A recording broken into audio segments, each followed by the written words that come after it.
दरगाह से लौट रहे थे सभी लोग।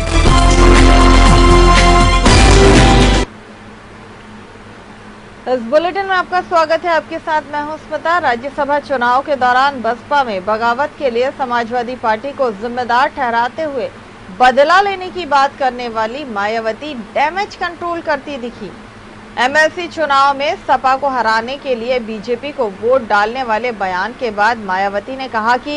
उनके इस बयान को समाजवादी पार्टी और कांग्रेस मुसलमानों को भड़काने का षड्यंत्र कर रही है। उन्होंने मुसलमानों को आश्वासन दिया कि वह राजनीति से तो संन्यास ले सकती हैं, लेकिन भविष्य में बीजेपी से कभी गठबंधन नहीं करेंगी। उसका जैसे को तैसा जवाब देने के लिए यूपी में जल्द ही आगे होने वाले एमएलसी के चुनाव में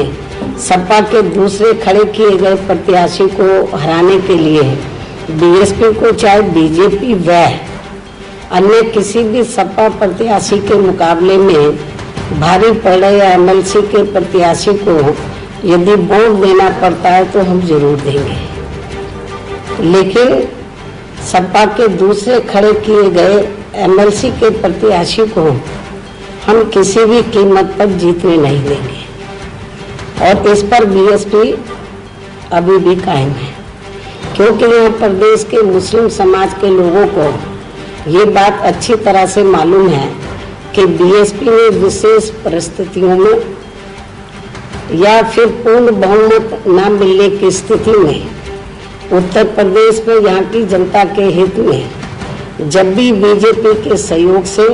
या फिर बीजेपी के साथ मिलकर अपनी सरकार बनाई है, तो तब फिर हमने दूसरी पार्टियों की तरह अपने राजनीतिक स्वार्थ में कभी भी अपनी पार्टी की मूवमेंट व विचारधारा के खिलाफ जाकर कोई भी गलत कार्य नहीं किया है। और मध्य प्रदेश की 28 सीट पर होने वाले उपचुनाव